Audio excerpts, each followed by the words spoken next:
With apologies, with the situations in Israel, you're saying that two things can be true at the same time.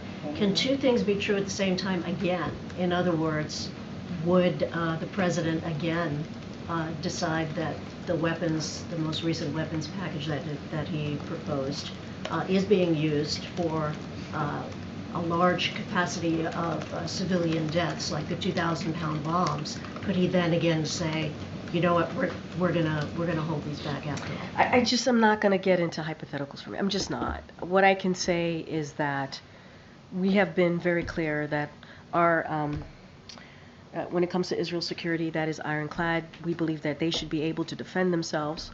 We've been very clear about that against our enemies, including Hamas. Clear about that. When there are concerns that we see, we will certainly speak to that, as we have done for the past several weeks. We have been consistent about that too.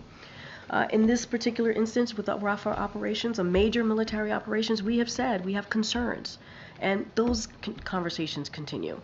I'm not going to get into hypotheticals from here. I think we have laid out how we see our engagement, obviously, how we see this moving forward, whether it is the Rafah operations, obviously our major concerns there, and those conversations continuing, and also making sure that Israel has what it needs to defend itself. And that has been consistent here, and that is what we're going to continue to say from here. And you heard directly from the National Security Advisor lay that out in 10 parts on Monday, and I think in a pretty comprehensive, detailed way. Obviously, there's the hostage deal that we want to make sure that happens. We want to see a ceasefire. We want to see hostages come home.